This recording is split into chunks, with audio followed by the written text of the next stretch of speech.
en nuestro tiempo, gobernar es crear trabajo, porque es inconcebible que en aquel entonces, en el año 46, existieran 800.000 desocupados, como existen actualmente en la Argentina 800.000 desocupados. ¿Cómo puede explicarse que en un país que está todo por hacerse haya 800.000 personas que no pueden trabajar? No es obligación del gobierno crear eso.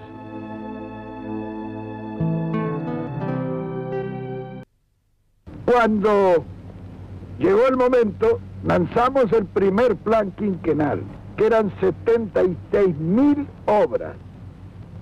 Indudablemente, al lanzar esas 76.000 obras, todo se puso en movimiento, el país rompió la inercia. La primera consecuencia fue que esos 800.000 desocupados se ocuparon en 2 o 3 meses.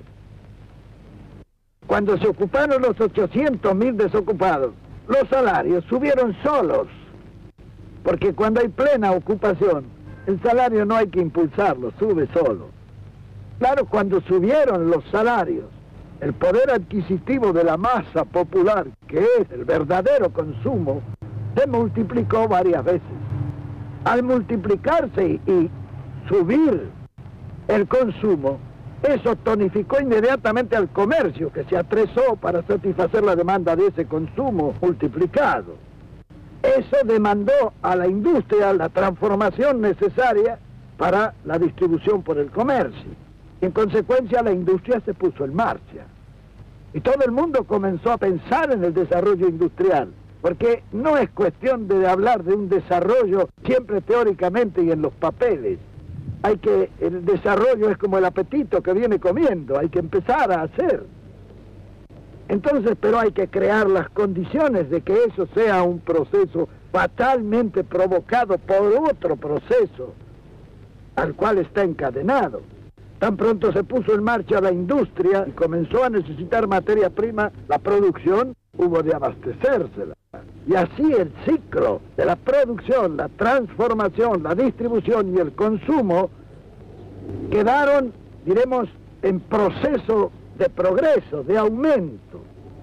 Naturalmente que la habilidad nuestra no fue otra que mantener esos 4 factores del ciclo económico bien nivelados y armónicamente promovidos. Y cuando se mantiene el equilibrio en ese ciclo económico y se desarrolla el trabajo, nos permitió pasar de una economía de miseria a una economía de abundancia. Algunos dicen que nosotros tuvimos una situación privilegiada de posguerra. No, mentira. Todo lo que nosotros hicimos fue lo que creó 10 años de abundancia y 10 años de felicidad para el pueblo argentino. Transmite LRA1 Radio Nacional Buenos Aires, República Argentina, y ATC, LS82, Canal 7, juntamente con todas las emisoras integrantes de la cadena nacional de radio y televisión. A continuación, se escuchará la palabra de su excelencia el señor ministro de Economía de la Nación, el doctor José Alfredo Martínez de Hoz. Sabemos que la misma naturaleza de la profunda transformación que estamos llevando a cabo impide que podamos hacer hoy, en esta ocasión, un balance total y global del mismo. Pero quisiera destacar lo que yo considero son 12 puntos fundamentales a través de los cuales se puede medir la profundidad de la transformación que hemos llevado a cabo. En primer lugar, la libertad de precios, la eliminación de los controles de precios. En segundo término, la libertad de las transacciones cambiarias con la eliminación de los controles de cambio. Tercero, la libertad del comercio exterior, con la eliminación de los monopolios a la exportación, por ejemplo, de granos y de carnes. Cuarto, la libertad de exportación, a través de la eliminación de las prohibiciones y de los impuestos a las exportaciones. Quinto, la libertad de importar, con la eliminación de las prohibiciones, cuotas, licencias y en la aplicación de un programa arancelario de reducción gradual sobre un periodo de 5 años. Sexto, la libertad de las tasas de interés y la aplicación de la reforma financiera que abre el sector a la competencia interna y externa. Séptimo, la liberación de los alquileres y la eliminación del control que afectaba la posibilidad de la colaboración de la construcción privada para contribuir a eliminar la escasez de viviendas producida por esa misma causa. Octavo, la eliminación de las tarifas políticas de los servicios públicos. Noveno, la eliminación de los subsidios y las protecciones excesivas para ciertos sectores privilegiados de la economía que distorsionaban la misma. Décimo, la libertad de la contratación de los salarios sobre las bases de los salarios establecidos como mínimos por el Estado. 11, la libertad para las inversiones extranjeras bajo reglas justas y sanas, tanto para el interés nacional como para los inversores. Y 12avo, la libertad para la transferencia de tecnología en un marco que promueva y no obstaculice este movimiento fundamental para la modernización de nuestra economía de acuerdo a los más altos intereses nacionales. Amigos de la capital federal, argentinos, se acaba la dictadura.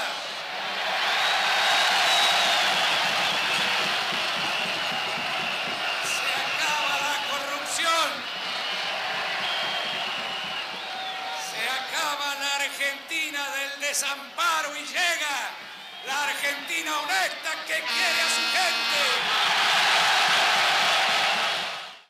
Yo les pido que me sigan, síganme, no los voy a defraudar, no los voy a defraudar, no los voy a... Las políticas neoliberales en la década de 1990, privatizaciones y grupos económicos. En abril de 1990, Carlos Menem anunció un plan de ajuste que significó recortes en el gasto público y reducción del personal en la administración y en las empresas del Estado. Estas medidas provocaron un fuerte incremento de la desocupación. El gobierno menemista decretó la jubilación forzosa de muchos trabajadores del Estado. Privatizó los teléfonos, aerolíneas argentinas, áreas petroleras, los ferrocarriles, el 40% de la red caminera y empresas químicas y petroquímicas. Luego, asumió Domingo Cavallo como ministro de Economía. Así se profundizó la reforma neoliberal que había comenzado con la dictadura militar de 1976. El proceso de privatizaciones permitió la consolidación del poder económico en manos de los mismos grupos que lo habían concentrado durante la última dictadura militar. Como quedó demostrado más adelante, la transferencia al sector privado de las empresas públicas no terminó con el déficit fiscal ni generó desarrollo económico. Por el contrario, las privatizaciones profundizaron la crisis económica y social. Tres cosas que quiero que queden claras de la Argentina que viene. 1, el que las hace las paga. 2, Argentina va a crecer. 3, conmigo el ajuste lo hace la política y no el pueblo. Conmigo un peso, un dólar. Desde agosto de 1997, las dos fuerzas políticas más importantes de la oposición conviven en una misma coalición electoral. El Frente País Solidario, FREPASO, liderado por Carlos Chacho Álvarez y Graciela Fernández Meijide, y la Unión Cívica Radical, representada por el jefe de gobierno porteño, Fernando de la Rúa, y el expresidente Raúl Alfonsín, conforman la Alianza por el Trabajo, la Justicia y la Educación. Montado en el discurso de la transparencia, la ética y la defensa de las instituciones, su candidato a presidente, Fernando de la Rúa, se muestra como la verdadera antítesis de la corrupción, el desapego a la ley y la ambición de poder representados por Menem. Aunque se esfuerza por aclarar que de ser elegido presidente, mantendrá el régimen de convertibilidad. Con un Menem desgastado por la crisis económica y una fórmula oficialista que no parece ofrecer un recambio convincente, la Alianza triunfa en las elecciones nacionales y el 24 de octubre de 1999 Fernando de la Rúa es elegido presidente. Desde el comienzo de su mandato, de la Rúa se muestra incapaz de solucionar el complejo cuadro de situación que le tocó heredar. Rápidamente, las internas entre los dos principales componentes de la alianza contribuyen a debilitar el prestigio político de la coalición gobernante. La crisis se intensifica en octubre de 2000, cuando sorpresivamente el vicepresidente Álvarez presenta la renuncia a su cargo, acusando al gobierno de la Rúa de pagar coimas a los senadores para que aprueben la ley de reforma laboral. No renuncio a la lucha, renuncio a un cargo con el que me ha honrado la ciudadanía. Para los primeros meses de 2001, el panorama político del gobierno de la Alianza no es nada alentador. Abrumado por el déficit fiscal y el meteórico aumento de la deuda externa, el presidente de la Rúa convoca a Domingo Cavallo con la esperanza de mantener la convertibilidad. El exministro de Menem poco puede hacer para desactivar la bomba que él mismo había creado. Una a una, todas sus estrategias son sepultadas por la crisis financiera. Al llegar octubre, el malestar de la población que se palpa en las calles se traduce en las urnas. En las elecciones legislativas, los votos negativos y las abstenciones son la primera mayoría. La confianza en la política, evidentemente, está agotada. Diciembre de 2001 comienza en medio de corridas bancarias y rumores de devaluación. Para frenar la fuga de dinero de los bancos, el ministro Cavallo lanza una serie de medidas que restringen la extracción de dinero en efectivo. Esta innegable violación al derecho de propiedad caldea el ánimo de la sociedad, que no tarda en manifestar su descontento. Abrumado por una ola de saqueos y con los ahorristas de la clase media golpeando las puertas de los bancos, el gobierno de la Rúa no encuentra otra solución que declarar el estado de sitio. La medida, lejos de calmar las aguas, provoca una espontánea reacción de protesta. La noche del 19 de diciembre, en las calles de Argentina, solo se oyen cacerolazos. La protesta continúa al día siguiente y tiene su foco principal en Plaza de Mayo. Desde Casa de Gobierno se ordena desocupar la plaza a cualquier costo. En cuestión de horas, la represión policial deja un saldo de varios muertos y heridos.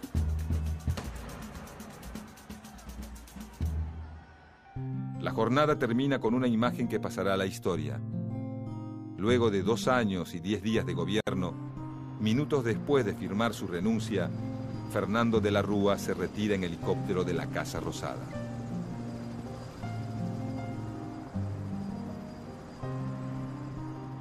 En los días que siguen, 5 presidentes provisionales reemplazan a de la Rúa.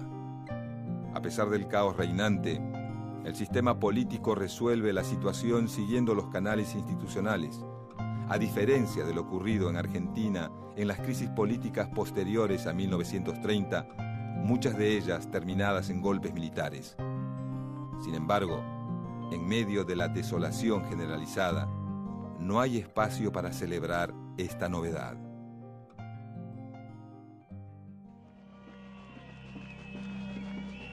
Las masivas movilizaciones iniciadas en diciembre de 2001 proponen un canto que se escucha por todos lados: que se vayan todos.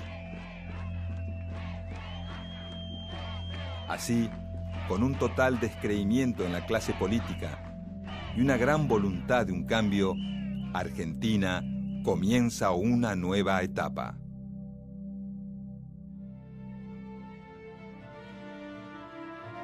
Vengo a proponerles un sueño, que es el de volver a tener una Argentina con todos y para todos. Les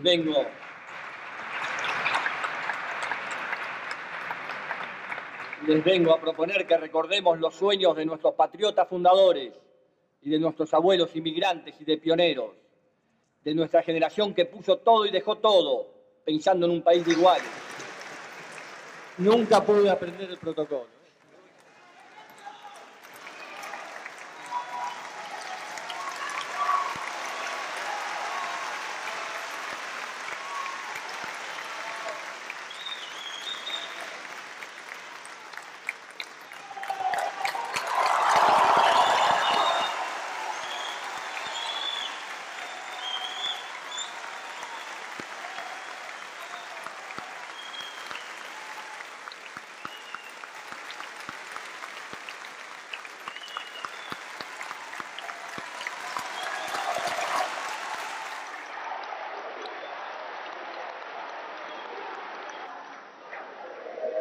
Yo, Cristina Fernández de Kirchner, juro por Dios, por la patria y sobre los santos evangelios, desempeñar con lealtad y patriotismo el cargo de Presidenta de la Nación y observar y hacer observar, en lo que de mí dependa, la Constitución de la Nación Argentina. Si así no lo hiciere, que Dios, la patria y Él me lo demanden. Iniciamos en Argentina. Este domingo 25 de octubre el país elegirá un presidente para los próximos 4 años, quien deberá afrontar desafíos en materia social que precisamente concentraron la política económica del gobierno en los últimos 12 años. El crecimiento de la economía argentina se refleja en los beneficios a los sectores más sensibles de la sociedad. A partir de la decisión política de una mayor distribución de la riqueza, llegaron programas como la asignación universal por hijo, jubilaciones dignas, planes para la construcción de viviendas o culminación de estudios, entre otros. No obstante, el debate de las campañas se diluye en la falta de propuestas de la oposición, que aún no hace pública las políticas sociales que implementará de llegar a la presidencia. En tanto, ahora el desafío del próximo gobierno es mantener las políticas de inclusión social. Porque nosotros realmente creemos que hay que desarrollar la economía, que hay que expandir la economía, no ajustar. Yo no he hablado nunca de ajustar, justamente, creo que ustedes han ajustado. Lo que tenemos que hacer es bajar los costos y los salarios son un costo más. Bajar los costos y los salarios son un costo más. No es lo mismo gastar que invertir. Y abrir la economía es lo último que he dicho, hay que cuidar el empleo, hay que sentarse con cada pyme, con cada pequeño productor Mauricio. Y desarrollar el crecimiento. Para volver a hacernos competitivos, nosotros tenemos que encontrar un encuadramiento ético en el cual cada uno esté dispuesto a cobrar lo mínimo que le corresponde por lo que hace. Que es difícil salir a buscar trabajo y más embarazada, porque nadie te toma embarazada. Por eso no se despiden embarazadas. Bueno, no es este el caso. Y no soy la única embarazada, somos más de alrededor de 20 embarazadas en el hospital y discapacitados también que se despidieron. La verdad que estamos en la lucha, hay muchos compañeros que seguimos luchando, tratando de poder lograr estas reincorporaciones que creemos que las tenemos que ganar porque somos trabajadores, queremos trabajar. Y no sabemos que vienen por más, no es que solamente los despidos, porque vaciaron sectores en los cuales se necesita, la limpieza del hospital es fundamental y creemos que vienen por la privatización de estos servicios. Entonces, para nosotros es importante la reincorporación de todos los trabajadores, no solamente de las embarazadas o de los discapacitados. Usted habla, por ejemplo, de una mayor inclusión, de una mayor justicia. Ahora, le pregunto, ¿cómo se puede interpretar, hablando después con el Papa y en este contexto, el hecho de los despidos que siguen existiendo en la Argentina? En lo que hace al tema de que usted plantea los despidos, estamos hablando acá de una Argentina que necesita generar trabajo, que necesita crecer, y para ello requiere de un Estado que funcione al servicio de la gente. No hay futuro para la Argentina si el Estado sigue siendo un botín de guerra de los partidos políticos. Si el Estado es un aguantadero de la política donde se ha generado empleo público para ocultar la incapacidad de crecer y de desarrollarnos. Entonces lo que nosotros estamos haciendo en la Argentina es poner esta nueva etapa en marcha en la cual requiere recuperar la carrera pública, los concursos, la transparencia del Estado que se ha perdido. Esto es lo que estamos haciendo, o sea, buscando que el Estado sea el instrumento que viabilice que toda la sociedad pueda crecer, no solamente los amigos del presidente de turno o del diputado de turno que consiguen un falso trabajo, porque finalmente no hay una tarea que respalde esa contratación.